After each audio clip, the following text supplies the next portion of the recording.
Frankenstein! Welcome back. I'm Pat, that Halloween movie collector, back with another That 70's movie review. And here's another fan favorite of mine, of my youth and my old age. Young Frankenstein from Mel Brooks from 1974. Yeah, I've been doing mostly horror movies on here. That's pretty much all I do is horror movies because that's what I love. But I figured, okay, let's do a horror comedy. And what can you get than more iconic than Young Frankenstein? Now, this was a screenplay written by Gene Wilder and Mel Brooks, directed by Mel Brooks, and based on, Frankenstein from Mary Shelley, but spoof of Frankenstein. And what a spoof it is. Just brilliant cast, brilliant script. This movie, just from top to bottom, is just a classic. So basically, it tells a story of Frederick von Frankenstein. Now, which his name is obviously Frankenstein, but to separate himself from his mad scientist grandfather, Victor Frankenstein, Gene Wilder, who plays Frederick von Frankenstein, goes around and says Frankenstein because he does not want to be associated with the mad scientist. He's like a traveling, lecturing physician. And he comes to find out that he's inherited his grandfather's castle in Transylvania. So he decides to go take a look and visit it. And he's greeted at the train station by one of the most iconic characters in Marty Feldman, Igor. But once he's hearing Dr. Frankenstein pronounce Frankenstein as Frankenstein, it's just, no, it's not Igor, it's Igor. So it's just stupid, funny stuff. And Marty Feldman, bless his soul, it just died so damn young. It's such a shame because he was such a great character. He had those big eyes, and this was just his iconic role. So he was just funny stuff. So he goes back to the castle, and he sees the castle, and he stumbles upon all of his grandfather's work, and he's intrigued by it, and he meets Frau Brücke, who is the housekeeper, basically, of the castle, who's played by the incredible, the late Cloris Leachman, who was just great in this, and who appeared in a lot of Mel Brooks movies at the time. And so she's just very stern and just not very nice and just very coarse, and she's basically oversees the castle, and we come to find out that she did at some point have a love affair with his grandfather. So in reading through his grandfather's experiments, he decides to pick up where his grandfather left off, trying to reanimate the dead. So he goes and sends Igor out for the brain of Hans Stelbruck, I think it was. I forget. It was like a scientist, and so he wanted that brain, thinking that would be a good brain to put into his creature.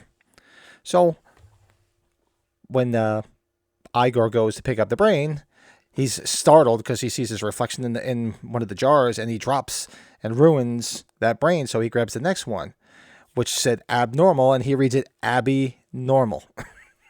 Just crazy shit. So he comes home with this damaged abnormal brain, and that's the brain that's put inside the monster. So he puts the brain into Peter Boyle, who plays the monster.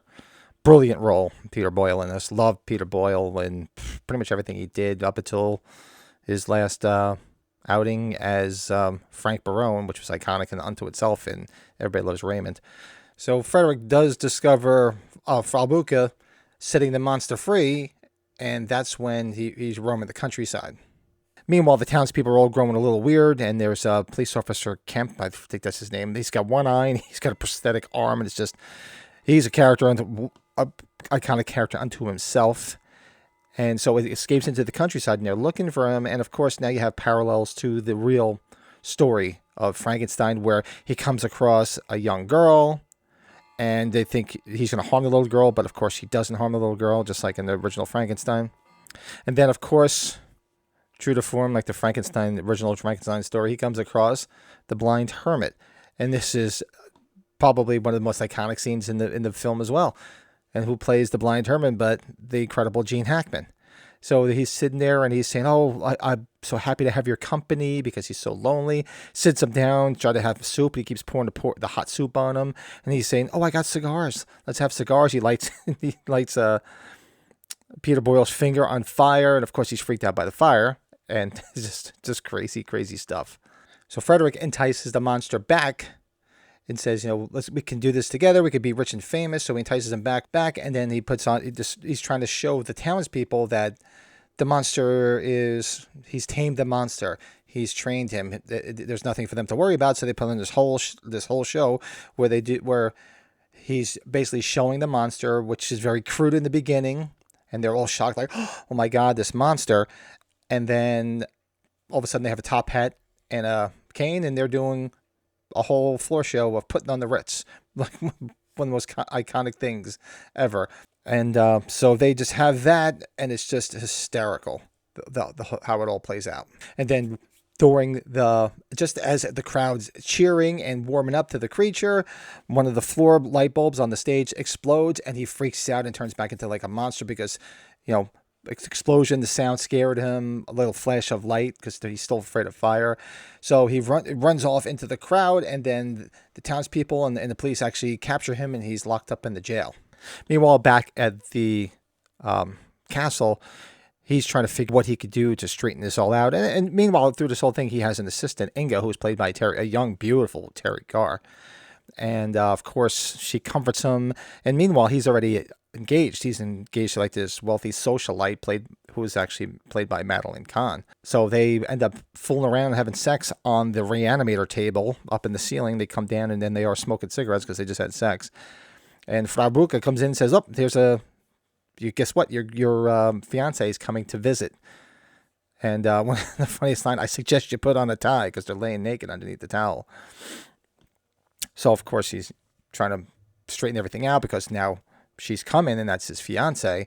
He does manage to escape the jail, and then when he gets back to the castle, that's when he runs into Madeline Kahn, which is Elizabeth, which is Frankenstein's fiance, and takes her captive, and little by little she falls in love with him, and it's like Beauty and the Beast. And you can see her hair little by little just changes into the Bride of Frankenstein hair, so it's perfect. And another woman that died too young too, Madeline Kahn, was always so funny, especially in History of the World. Oh, how hysterical was she in that?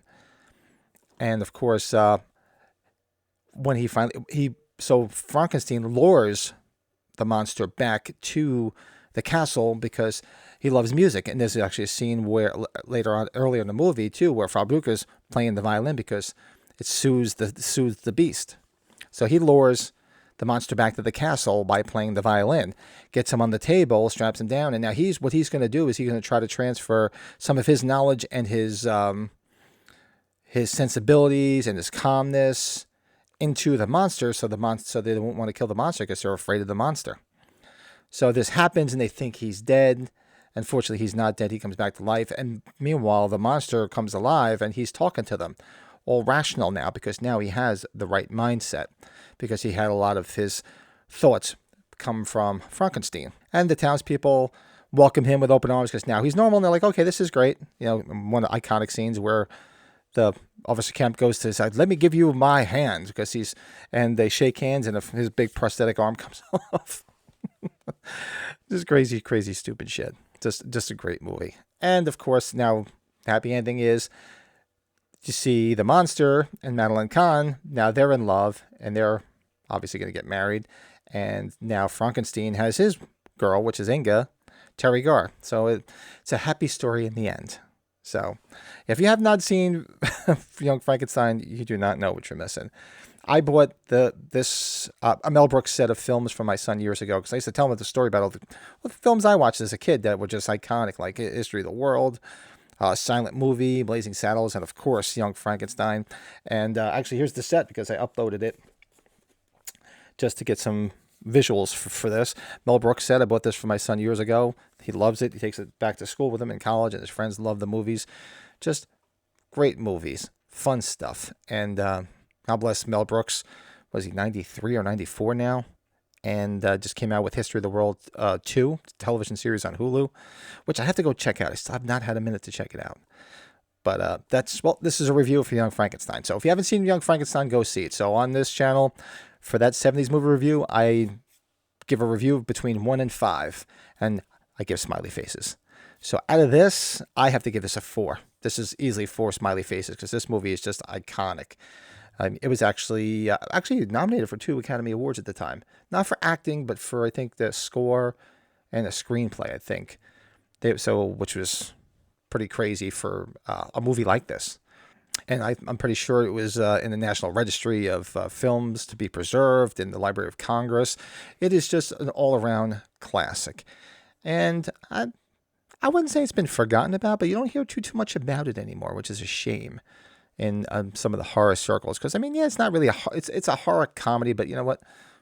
There's so many horror comedies out there that we love. And I'm sorry, but I would probably say this is arguably the first. I mean, of course, you had some of the Abbott and Costello ones. Yeah, that's true. I guess you can have Abbott and Costello meet the Wolfman or meet Frankenstein, or a bunch of those movies I used to watch as a kid. So I guess arguably you could have said that. But this, to me, is the most iconic one. So if you haven't seen it, go watch it. Highly recommend it.